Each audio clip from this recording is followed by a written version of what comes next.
Have you ever wondered how your mindset and how you think about things actually influences the results in your life and influence directly your career and life satisfaction? In this interview, I have John Cruz with me. John is the author and the man behind the channel Not Helpful, which is funny because it's a very helpful channel. And he's sharing some great anecdotes and stories of his life that made him shift paths and change his perspective on things and how that increased his satisfaction and happiness in life and in his career. So stick with us. And if you like this podcast, please make sure to like and subscribe, and see you then. Welcome everybody to the Corporate Warriors podcast. My name is Fela, and in this episode, I have special guest John Cruz with me. John is the creator of the video podcast / YouTube channel called Not Helpful, which is ironic because it's pretty helpful stuff that he's putting out there. And the podcast or YouTube channel is about changing life's challenges into opportunities for personal development and growth. So totally something I think we all as a communicate can relate to. And I'm so happy to have you here, John. Welcome. Thank you. I'm super excited to be doing this with you today.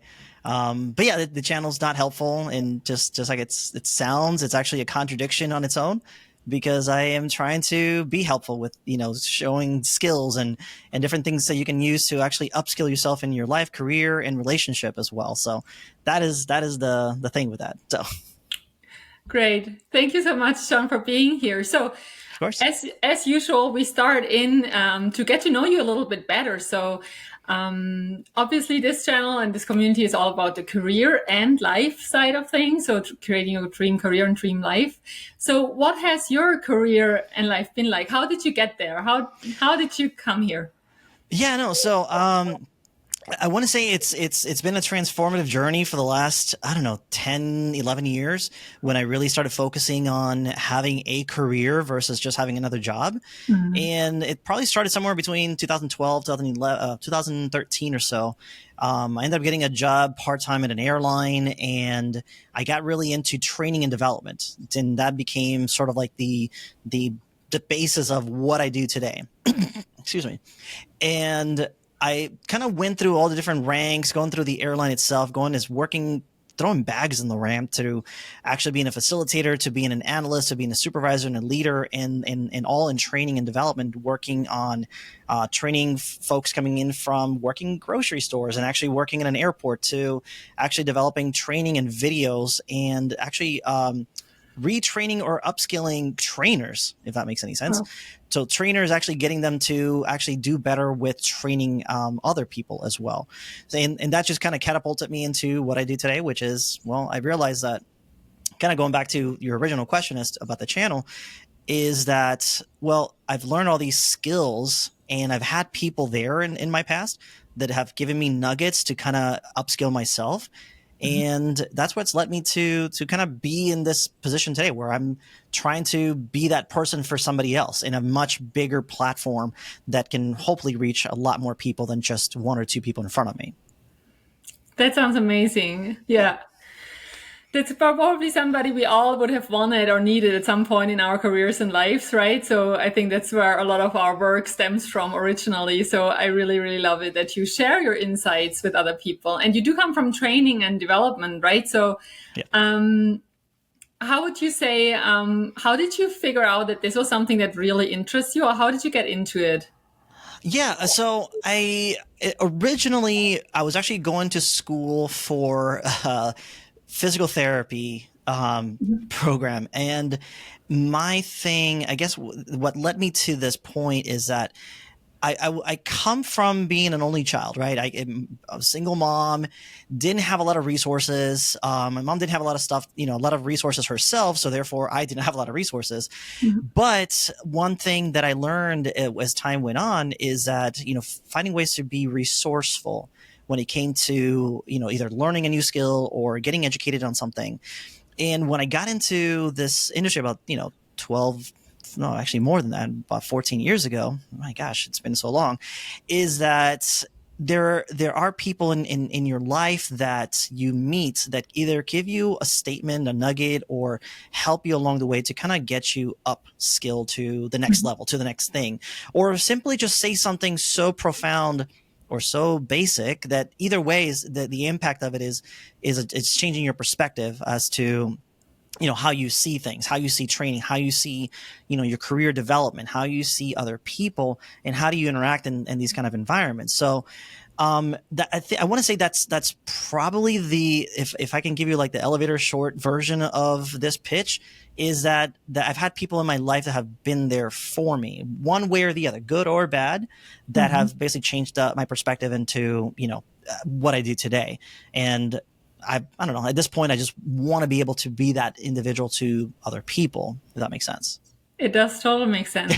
So, and it's even part of the description of your channel right now, right? To put your life's challenges into opportunities for growth.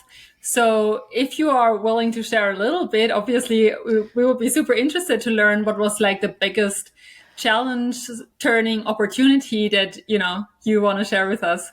No, yeah, I've had some doozies in the last 20 years, but I'll share the thing that have changed me in the last 12 months. Let's go with 12 months, right? So, and let me take one step back before 12 months. So starting from 2020, in 2020, I decided to do something on my own. Right. I got my own apartment. I decided to, go into doing things that I didn't do before out of fear. I started to do stand-up comedy for a hot minute. I learned how to do that. I learned how to write. I wanted to go a little bit into acting as well. And all this stuff was, from 2019 into 2020. And of course, everything just shut down. Right. So everything just went crazy. I didn't know what to do with myself. I don't know how many times I counted the grout in the tile in my apartment at the time because there was nothing else to do. And it was a very scary time. It was a very, for me, having to figure out what my identity was in that year was really interesting because I had a lot of fear. I had a lot of pressures at the time for my job, for my personal life, that it was just a snowball effect that was just kind of going into the end of that year. At the end of that year, I decided that I needed to make a change. Somehow I need to make a change. And the only thing that I could figure out that I could change was my career. So I decided to go into consulting for a minute. I did that for about a year and a half, year and change or so. Realized that was the environment that I was in was not really for me. So I decided actually to go back to the airline.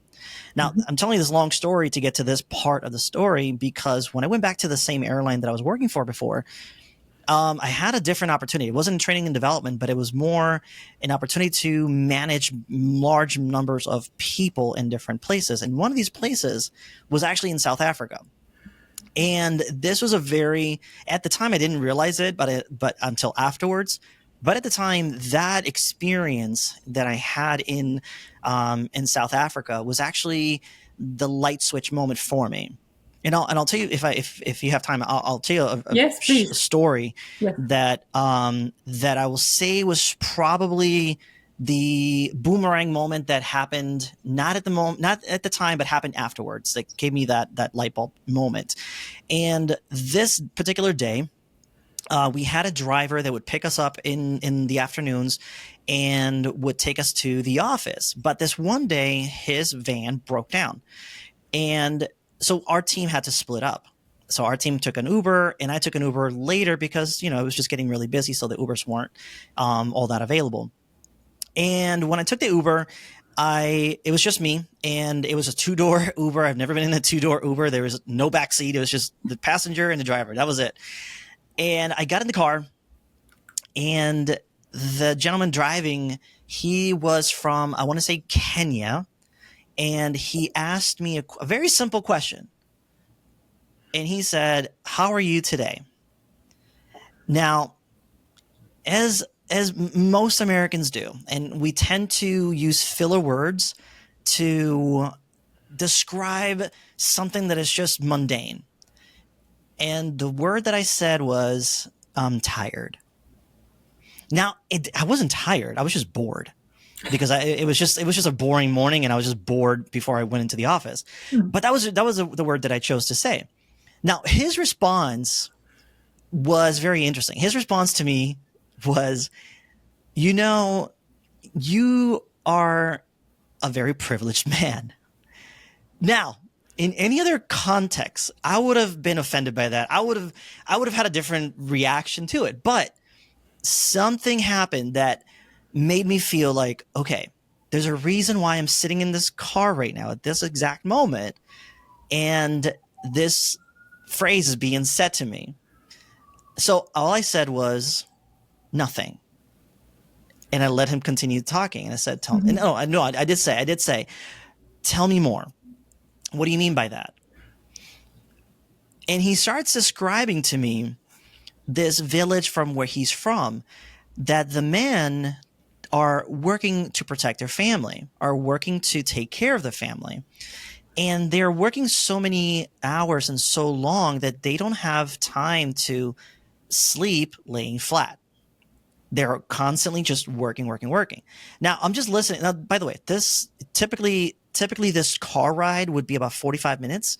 Today, for this moment that I'm describing, it took about 2 hours because we left later in the day, so traffic was insane. So therefore, I'm 2 hours talking to this gentleman about the village he's talking about, the different perspective he's coming from, and I'm just letting it all soak in. And I'm sitting there thinking, there's a reason I'm listening to all this. I don't know why, but I'm here. Okay, that's one event. In that same evening, closer to probably like 10 p.m. or so, I had a system issue that I needed to get fixed, and I had to go talk to one of our analysts. And I go to the analyst and I go, hey, this is a problem. Can we figure out how to fix it? I didn't even say hi. I just walked in and just said, here's the problem. Let's fix this. That's it. And this young girl, she was probably 21 years old. And she turns to me very softly spoken and says to me, how are you today, John? And, I'm managing this whole thing. So I'm just like having this anxiety thinking, great, I'm just trying to get this job done. But what do I say to this person? And I say the same thing I said earlier. And I said, I'm tired. I wasn't tired. I was just anxious and I was just bored. But it took me a minute to realize something. And I asked her, I said, and she said to me, John, not in a combative way, just kind of very matter of fact, and says, John, I've actually been working on this problem since yesterday. And I got a little confused, and I'm like, it's 11 o'clock p.m. on this date. And I'm like, what do you mean since yesterday? And she goes, I haven't left the office since yesterday. She's been in the office for longer than 24 hours trying to fix the same problem that apparently has been going on for a lot longer than I'm aware of. And I felt horrible. I was like, I can't believe I just told her that I'm tired, because I'm not tired. I'm just, again, it's a filler word that I'm using. I felt bad. I was like, all right, can I get you food? Can I get you water? Can I get you something? And she was so nice. She goes, no, thank you. I'm just going to try and get this done. I'm like, okay. I just backtracked and went back to what I was doing. Last thing that happened the same night, one of my directors from the U.S. is flying in, and I'm like, I'm gonna go welcome him at the airport and say hello. As I'm at the airport, I meet another director from this company that I'm working at, and very polite, very nice, very professional, and he's asking me, hey, how are you liking South Africa? I'm like, this is amazing. How are you feeling? I'm tired. It's midnight at this point, right? But I'm still repeating the same word over and over again. Yeah. And immediately he says to me, he goes, oh, I'm sorry to hear that. And I said, where'd you come from? Because he just flew in as well. And he proceeds to tell me that he had just flew in from Australia. I'm in South Africa, Cape Town. But he didn't take the shortcut. He went from Australia to LA, from LA to Texas, from Texas to New York, Amsterdam, Istanbul, and then Cape Town. And I'm like, all back to back? He goes, I had only a few hours to meet with certain partners along the way. Wow. And I'm sitting here going, I'm tired because I slept 8 hours last night and I took a 2-hour traffic, Uber ride earlier in the day. Wow. I say all this to say that it didn't hit me that night. I mean, obviously there was something going on inside me that I was thinking, there's a reason I heard all these three things, Yeah. three different perspectives from three different people. And I don't know what it is yet, but I know it's going to hit me, and it's going to hit me like a ton of bricks. About 4 or 5 months later, I decided to leave this position. I said, this is not for me. This is totally out of character for me. I belong in the training and development. That's where I feel the most fire when it comes to what I like to do. And in this period, I took about a month and a half off, and I went back to those instances, and I realized that this is a very transformative moment for me, because I had been struggling since 2020. Numbers are really hard today. And I was struggling with something that I couldn't figure out, and that was my identity. My personal identity as a man, and my identity as a professional. Trying to figure out, what am I, who am I, where are my values when it comes to what I do and how I do it. And in this month and change that I'm taking off, I don't have a job at this point, I realized that those three stories are sort of like the triad of what makes, at least for me, right, from my perspective, is what I can anchor myself to in terms of being a man and being a professional. And the first one was the guy in the tribe, right? He's working so hard, but he's not just working so hard. He's working hard to protect his family, to provide for his family, to protect them from whatever the case, whatever the challenges are in his area. So I need to figure out, how do I do that? How do I become that version of me in my current circumstance? The next one is the analytics, because the second person in the story is somebody who was an analyst, and their job is to kind of think and create little things that are solving a problem. So how do I become more introverted mentally, where I start to think, okay, this is the problem. How do I really progress to figure out a solution, whether it's in my job, whether it's in my personal life? And the last one is, how do I become the leader? How do I become the leader that actually can withstand all this trajectory and still be able to stand up and go, what's the next thing? How do I do the next thing? How do I do the thing, whatever the thing is? And those three things is what I've been really anchoring myself for the last, 8 months now, in terms of, when I make a decision, am I protecting my tribe? Am I thinking about solutions? And am I projecting myself as that professional that is actually doing the thing? I'm saying doing the thing because everybody does something different. But that's been my transformation. I don't know if that's the right word of saying, but that's been the aha moment that I haven't had in a very long time. And I think that's what's making me be very driven for this channel, for my professional development as well. And yeah, that's basically what's changed in me in the last year or so. And that's it. That's a great story. Really, I love it so much. And two follow-up questions come to my mind. So the first thing is, since you've changed the way you approach things, how you approach your life, your career, and even your identity, what you said, right? Do you feel the less of an urge to tell people you're tired? Has that changed basically also how you communicate, how you see the world? Like, is it something that you think it, but you don't say it because of your experience? Or is it just like it changed you so much that it would even not come to your mind, to go into the same route again of the old identity, so to speak? Yeah. I want to say it's a little bit of both, because it's a habit that you build over time to say the same thing over and over again. So I consciously try not to say that I'm tired, unless I'm really exhausted. Then I'll just say exhausted. And then it's fine, right? You can be tired, but right. Just having that as a default answer is kind of what you tell yourself as well during the whole day, basically. Yeah, indeed. I try to say great. I try to say fine. I try to, use different words to describe it, because things are great. Things are fine. I'm still standing. I'm still doing things. So I'm good. So I try to keep it as vanilla as possible that way, without going into I'm tired, because even though people want to ask you these questions, sometimes the question is even also a filler word Yes, that's I almost feel that. used. As a German and living in the US, I can totally feel that, yes. Exactly. It's like, if do you really want to know how I'm feeling, or are you just asking to be polite? Yes, And 9 times out of 10 is being polite. yeah, The only response that really matters at that point is I'm doing great. That's yeah. it. And I kind of mitigated. Can you say that? Yeah, I'm not 100% sure, how to feel about that, because as a German, I would also prefer having people answer me any kind of question that I ask really truthfully. Yeah. But the question, so if you feel tired, I prefer you telling me I feel tired today, and then I can be like, oh, let's have a coffee. I don't know, because come up with something.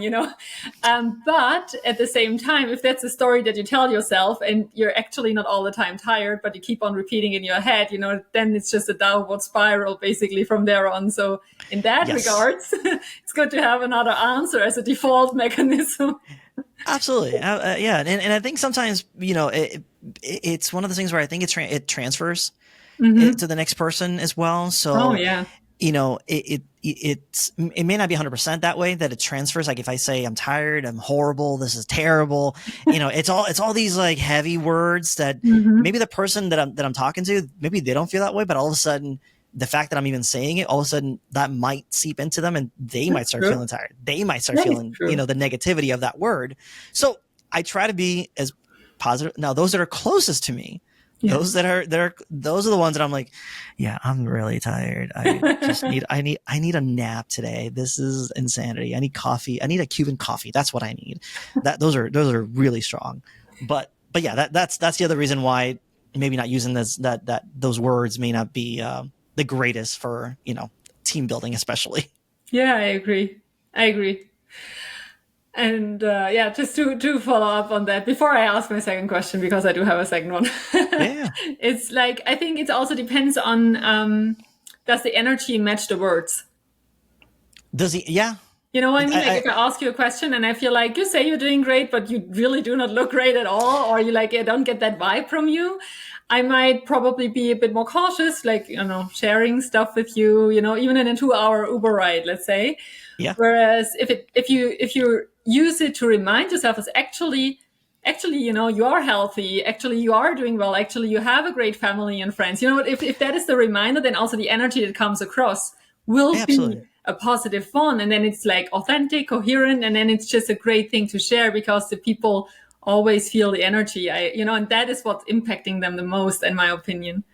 No, absolutely. And not to beat this one to it, but not to make it so script prescriptive, Yes. right? It's got to be something where you intentionally, and that's the other Mhm. word that I've been trying to, not trying to, I've been implementing the more and more into my everyday, and that's Yeah. intentional. Like, is Yeah. what I'm saying, am I intentionally saying this?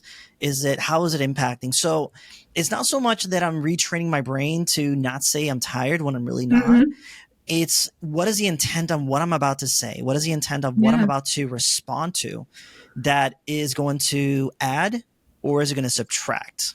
Those are just to keep it simple, Yes. and not to overthink it, but that's just, it's an exercise that, individually for myself, I've been practicing that so that I don't become something that subtracts from someone else that I'm interacting with. So hence why the trying to make it as positive as I can.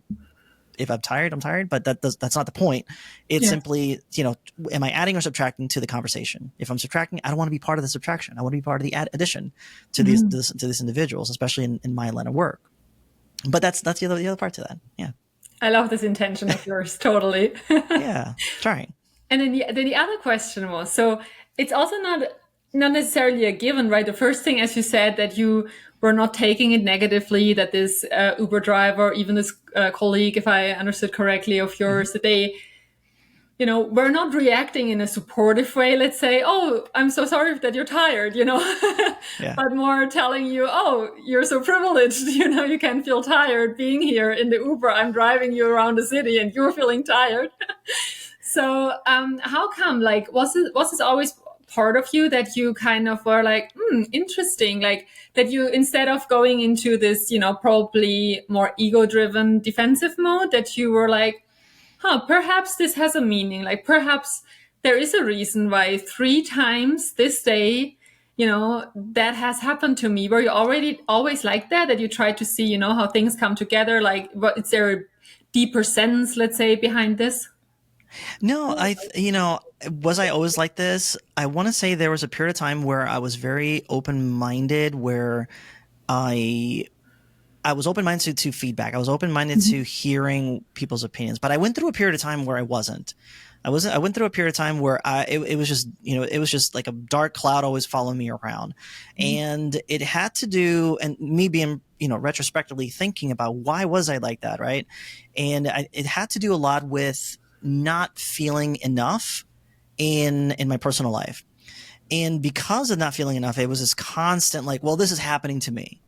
Like if something negative happened to me, the mentality was, oh, this is happening to me. Poor me. I'm drowning in this stuff, as opposed to thinking, okay, this is happening. How do I get over it? How do I move on from? How do I better myself to get better? And this could be an example of not getting a particular job position. I'm just basic, right? Or this could be, why is my partner not understanding me? Why is my spouse not understanding me? And I would think to myself, well, they're not understanding because they just don't want to understand it. Or a positive side to that is, well, they're not understanding because I'm not communicating clearly. Right? Or I'm not communicating in a way that they're going to understand it. So I think there was a period of time where I was in that mindset where everything was just negative and everything was happening to me.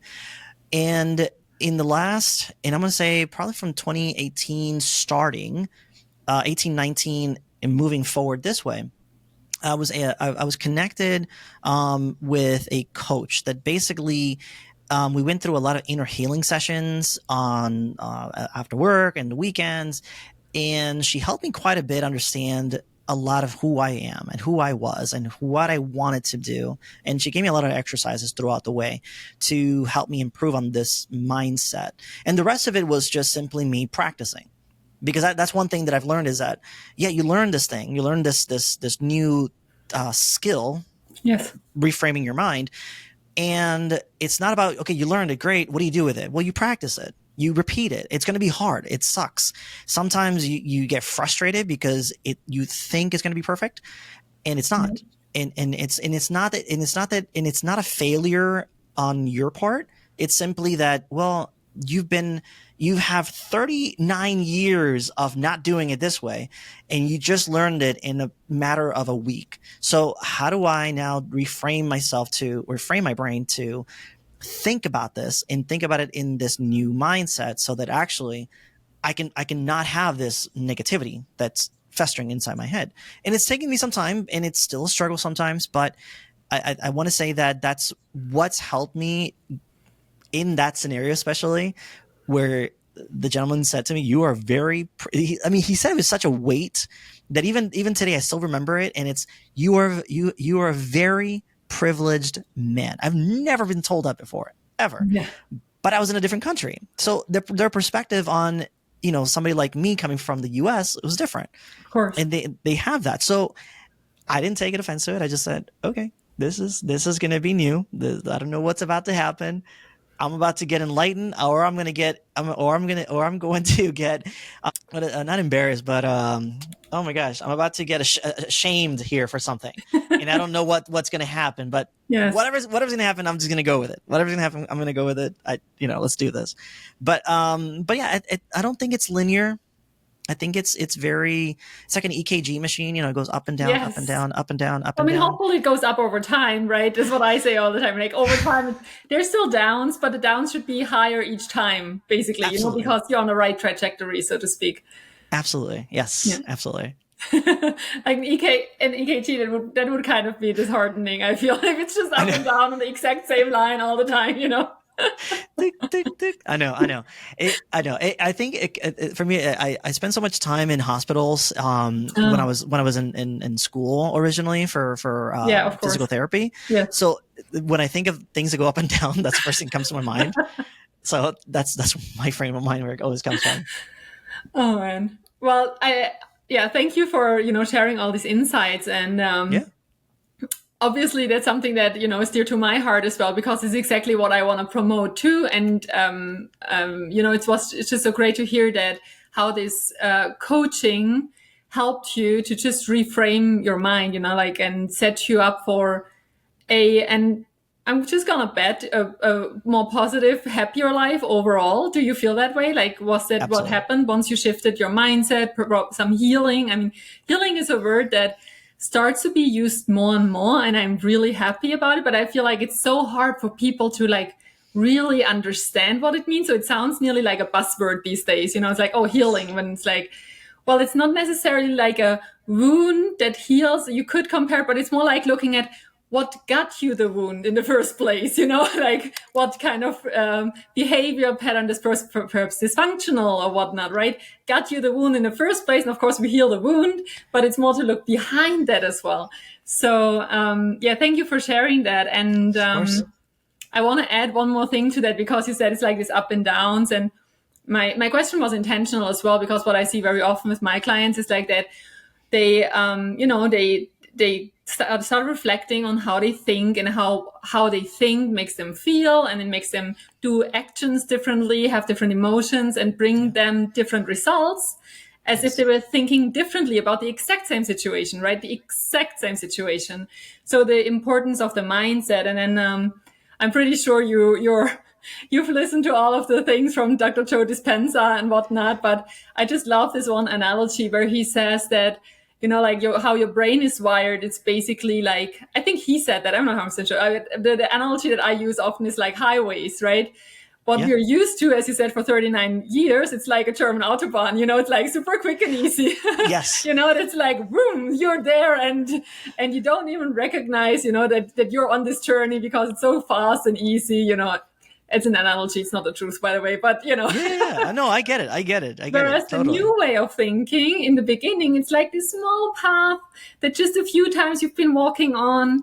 And with my clients, I always say, the important thing is that once you're on the Autobahn again, get to the next exit. So the important thing is recognizing, done, I'm on the Autobahn again. And then next exit, get out of there and get back on your small path. And the more often you're there, the bigger it's going to get. And, that is becoming your new highway, so to speak, if you stick with it. And that's the work, Absolutely. right? This is exactly what, even no matter how great the coach is, that's something that the other person needs to establish and do. And it's Yes. hard in the beginning, because it's not the normal, what you think is normal, let's say. It's not your default mechanism. So I can relate so much to that. Yeah. Yeah. No, I never thought of it. I never thought of it as the Autobahn, right? And I'm a car guy, so Oh, that perfect. should click in, right? And I don't remember where I heard this. It was probably a movie that they said this phrase, because that's the other thing. I'm a car guy. I like movies all day long. I'll do it. And the way that I remember this phrase, it basically makes the same point, but it's probably, I don't know if it's darker. I don't know what the adjective is for this, but what I remember from this phrase was your, and I don't like using this word, but I'm going to say it the way I remember it. You don't get rid of your demons, right? You just learn how to mitigate them. You just learn how to recognize when that feeling comes in. Mhm. What do you do when you feel that feeling? What do you do next? Do you let it attack you, or do you simply go, that's sitting right there, but it's not going to control me, right? Mm. And that is probably the hard, and just in same analogy. I mean, not same analogy, but Yeah. same basis, right? That is the hardest thing to get over. And I have to say that once you do get over that understanding of it's still there, it's just how do you respond to it that makes a difference. And it's like a magic trick. It's like once you learn a magic trick, it's hard not to see the magic trick. So when you see other Yeah. people not see the magic trick, Oh, and you yeah. go, it's hard for me to explain to somebody else that hasn't. Let me take a step back. It's not that they don't get it. It's that they haven't walked through the hard part yet, right? Yes. they haven't gone through the pencil sharpening that happens and it tears you up in pieces, but then you get built back up into a different pencil so that you can be a better tool. And that is that the Autobahn is I love that because it's such a cleaner way of saying that. Every time I have this conversation with anybody, I'm always like, yeah, demons. I'm like, no, it's not about the demons. It's the trauma. It's the thing that makes you feel, like you're stuck somewhere. And it's not that. It's recognizing, like you said, it's recognizing that you're on the Autobahn. I like that one better. And how do you react to it? What do you do with it? Do you let it happen, or do you go, that's there, it's not controlling me, I'm gonna get off the exit? Yes. Right. So I love that one. I gotta write that one down, because that's a much better way of talking than saying and the demons. I watch so many horror films. That's probably what that is. Well, the how I approach it also, again, with my clients, or even for myself, right? That's a nice thing. If you're doing that work that we're doing, it's basically, you went through this once yourself. You don't just learn it. Like, that's like how people say, oh, people that study psychology, in the first place, they want to figure out themselves, which in the beginning I thought was something negative. So I was like, oh, so everybody's crazy person, studying psychology. And it's totally wrong, obviously, but you have to go through it yourself to really become the guide or help others, to find their ways. And what I think is always also very helpful, and I just want to add that because you mentioned the analogy of a demon, is like then also figuring out, perhaps, how did that demon help me in the past? Because I was perhaps not ready yet to, see the world differently, because this demon in some way protected me, even though it didn't feel like it, it was there for a purpose, because we don't come up, let's say most of us, 95% of us are not that self-destructive. It's just like we created strategies that we thought were helpful, but actually they weren't. And then recognizing that and basically telling the demon, I'm happy for all you've done for me, but it's time to move on. We can find an easier strategy, and then probably the big demon becomes a small little demon that sits on your shoulder from time to time. Yes, and it's okay, because it's part of our story, it's part of where we come from, and and the great thing is, once you've done that, you can talk about that openly, and it's not a shameful thing, because it's just part of our life story. And I think that's what's making it just great as well. If you face it and you find new strategies, and then you can be so proud of yourself, this is just the best feeling, I feel. Absolutely. No, yeah, no, it is. It really is. You really do have to walk through it to understand it. You think, and you're right. You get to a point where you get comfortable with the fact that happened, and now I can talk about it. And anybody who asks me, about any of this stuff, I say it like it's like I'm talking about Tuesday morning, or I'm talking about, eggs and bacon. It's like, it's just something that happened, but it's not controlling me. It's not affecting me. It was interesting going through these sessions before. I learned something. This is very basic, but I learned something that, in talking about the same thing, is that I used to not like a specific brand of cars. Talking about the Autobahn, right? It was a Mitsubishi, and I don't know. I know there are different names in different places, but at least where I was from, this was a Mitsubishi Mirage, right? It was a little hatchback, little car from like the 90s, and every time I would see that car or any brand, it was like a Mitsubishi car, I was like, ugh, I don't like that car. I had no reason to feel that way. But going through all these, inner healing sessions, I realized why I had an aversion to that car is because I had a traumatic event that happened to me when I was younger, and that was the car that was there in the location. So I never put those. But to your point about all these entities that are protecting you from this trauma, well, that was mine. That was one of mine. Yeah. Right? Wow. So it was like, why do I feel every time I see this? It's a car. Like, who cares? It runs on gasoline, Yeah.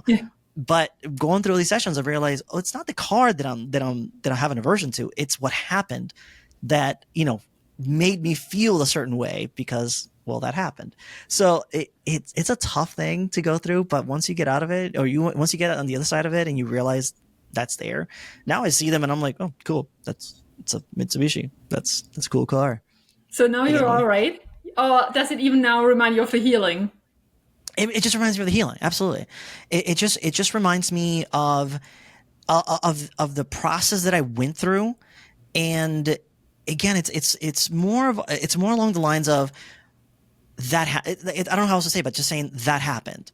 Mm. And like you said, it's one of those things where, well, it's who I am today, and that was a nugget in my history that has created the version of me that is today. So, but that's it. There is no ugh feeling about the car. There's no negative, feeling inside where it's like, I really don't like this car. Like, down to the point where I used to travel for work a lot, and I would have to get rental cars. And I remember one of the times that I was at an airport, and at the car rental place, they gave me the location of the car. They don't give you the keys; they just give you the location of the car, Yeah. and you go get the car. And I walked up and I saw it was a Mitsubishi car, and I was like, ugh, I am not driving this car. This is no, no, no. I came back to the counter. They're like, oh, we don't have any more cars. I didn't raise heck, but I was just like, listen, this car is not for me. And I started making up stuff like, it's a danger to my health. I can't drive that. I don't know. I was making stuff up because I'm like, I don't want to touch this car. I don't want to drive it. I don't want to be around it. I don't care if you give me a little Kia, hamster car. I don't care. But I'm not driving that Mitsubishi. That's all I can tell you. So that's how bad it was. That's Yeah. that's how bad that thing was. Um, but once you get over it, it's like, okay, it's just a car. That's it. You know. I know. I probably went too long on that one, but No, no, no, no, no. I love it because you can replace car with anything else, right? It could yes. be to get to my next question, which is bit more, holistic or bigger, let's say. Yeah. You can replace that car with any kind of thing. You can replace this car with like a colleague that perhaps before you would have said, oh, that's a toxic colleague. And then now you would perhaps after, the sessions and after understanding what really happened, just be like, oh, it's a colleague. Probably it's not going to be my best friend, but it's okay. I can live with him or her and I can still, go through my day being happy and, enjoying what I'm doing. So, or it could be a manager or it could be, anything else really Mm-hmm. in life terms, so to speak. So I do like the analogy. It's a great one. Yeah, because it could add Yeah. everything like that happens to you leaves a scar and then can over lifetime, it's like it's nearly hard not to get frustrated quickly, more quicker and quicker along the way, right? Because Yes. more and more things happen. And life is Yes. not all flowers and everything's going great all the time, right? So if everything that is not great leaves a little scar and then you focus only on the scars, then obviously, your life satisfaction should go down over time. So, replacing that Yes. Mitsubishi analogy with anything negative that might happen, it's just really a good one, actually. I like it. Yeah. Absolutely. So what would you say? Because this is about, as said, I'm all about creating this like dream career and dream life. And I always also add to that, it doesn't mean that there's nothing hard coming along your way, but how do you react to it? Do you grow from it, right? So and then you can be proud of even that, which Yes. it's just a great feeling, right? So even the negative thing can propel you in a positive way. How would you say has this healing and, doing those sessions and digging deeper and not being afraid to look behind what was there? How did that impact also your career and life? Yeah. So let me say it this way. So, being an only child, right, growing up, you develop this thing where you start to feel fear, and you do feel a lot of rejection, right? You're an only kid, only, a single mom, no dad, no siblings. You tend to feel a lot of rejection when it comes to very innocuous interactions as an adult. And I'll say it this way. So, when I was already in my development career, you would have these moments where, a boss would tell me no to something, and it was something that I was really good at, but for whatever reason, they'll tell me no, that I can't, that I'm not going to participate in this activity or this project. And I would always feel so almost like heartbroken, like why? Yeah. Like I know how to do this. I can add value to this. Hmm. But what these sessions have helped me in the past understand is two things.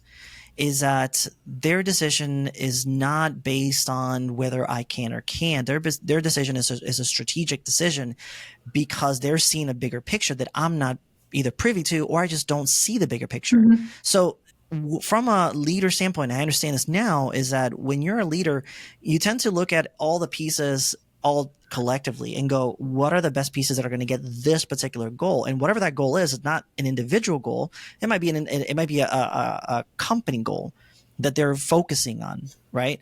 So for me to feel that rejection, that just kind of felt like, oh my gosh, they do not like me. They don't think I'm good enough. Well, that didn't come from them. That came from my own personal experiences because of the way I was raised. Yeah. And going through these sessions, what has helped me is understand that first. Understand where that rejection comes from. Understanding that yes, that happened. Yes, those feelings happen because, well, I don't know, lack of having a father figure in the house, having, not a steady, household. Those things develop over time. And when you become a professional adult, well, that behavior kind of followed me all the way through. Yeah. So these sessions help me understand first that part of me, understand that it is that I am good enough to what I do, that I am, as long as I'm learning and growing myself, that I am worthy of where I currently stand. And the other side of that is understanding the people that I interact with. And this is professionally, especially because sometimes, especially during 2020, there was a lot of decisions made in the company I was working for that I did not understand. But my leaders were making all these decisions that just contradicted what I felt should have been, right?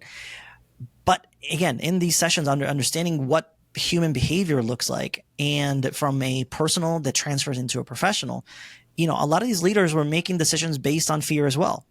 Making decision based on, I don't know if tomorrow this company is going to exist tomorrow. Yeah. How are we going to, what do we need to do today to make it last one more day and one more day and one more day? And that means telling certain people no and certain people yes.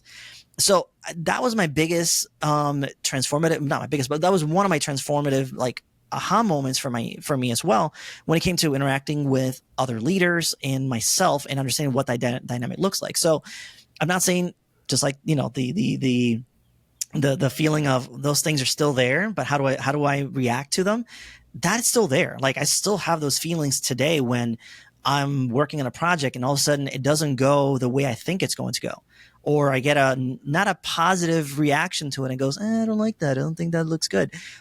I still have that feeling, but it's not it's not about me. It's about the thing that they're visualizing for this particular project, this training that I'm developing, right? So now I realize, now I have this mentality where I see it happen. And it's like, okay, I did the best I could with the information I had. They don't like it. Let me ask more questions so that I can make improvements to it to be more along the lines of what they're envisioning. And that's for me, that's more of the growth mindset for me, to not make it all about, oh, they don't like me. Oh, they don't like the thing I worked so hard for 40 hours to build.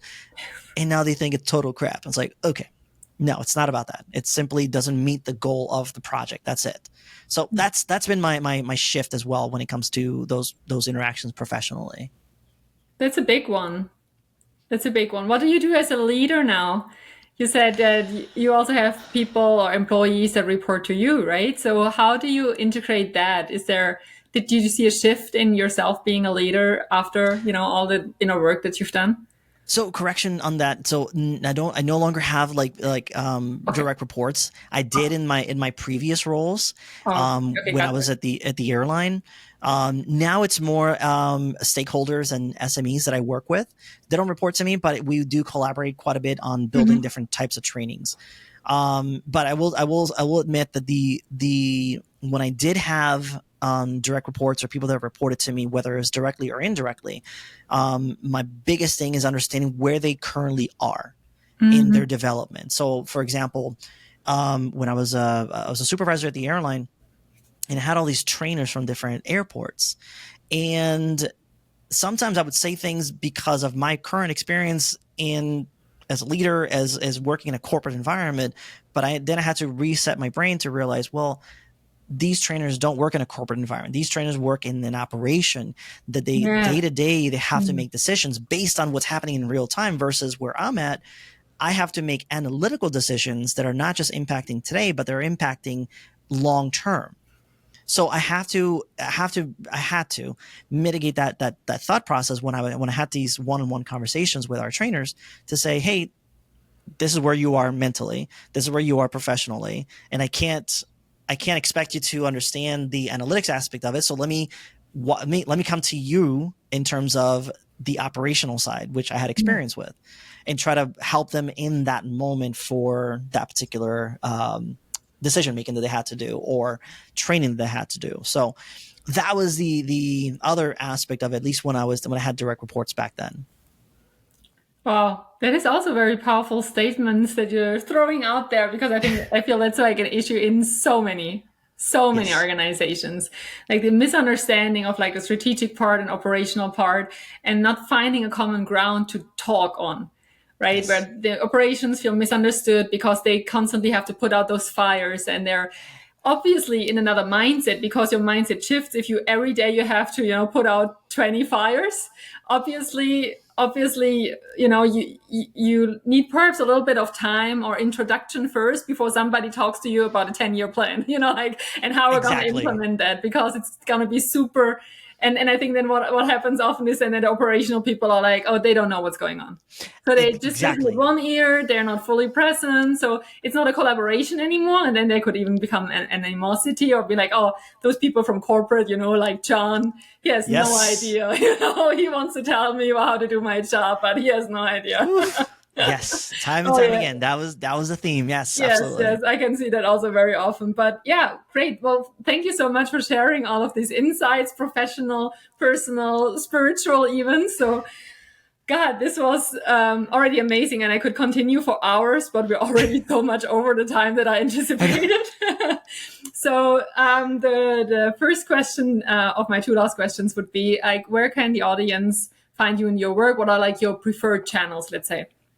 Yeah. So, in terms of my preferred channels, YouTube is going to be my main one. It's Not Helpful, or at John's Not Helpful, as well on YouTube. And I also have on Instagram that it is not_helpful_. That's also my Instagram, where I have all my content in there as well. Those are my main two. I mean, you can find me on LinkedIn as well, and other places too, but those are my two places right now. Perfect. Yes, I'm sure they're gonna check it out. And it's good that you always included the ad, because it's just like, you can find me under Not Helpful. Like, I know. people are driving in their car, they probably don't understand a word you just said. All right. And then the last question is, what is the career and lifestyle or life advice that you would have loved to receive, like in the first, let's say, 5 years of your career? My first 5 years. All the way back. Yeah, I know. I just turned 40, so 5 years it feels like eons ago. Whatever comes to mind is the right thing. That's what I say to my clients. Like, whatever comes to your mind is what's supposed to be out there now. Yeah, no, I want to say two things. One is be open-minded, to not only opportunities, but also to feedback. I think those two things, because the feedback helps you gain opportunities, because it moves the needle up for you career wise. Whether you believe it or not, moving that needle does not mean that you go from title to title, but just, career wise, in terms of your own career development. So I want to say those are my two things: is be open-minded, and be open-minded to feedback as well, because those two things are going to really move the needle for you. Wow, great advice. So, John, is there anything that you would like to add that we didn't touch today? Anything, now's the moment. Oh man. Wow. That's a lot. That's a loaded question. I can probably go another hour talking about what else I want to talk about. But, no, I think that, the only thing just to say is, I'm starting this channel. Some of the stuff is also going into Spotify too. But it's the goal for me, honestly, is to be a guide, is to help whoever. Let me take a step back. There was a period of time where I was just like, I don't know which way is up. I just need somebody that I can just hold on to and go, help me, tell me what. I don't even know if this is the right direction, but a direction.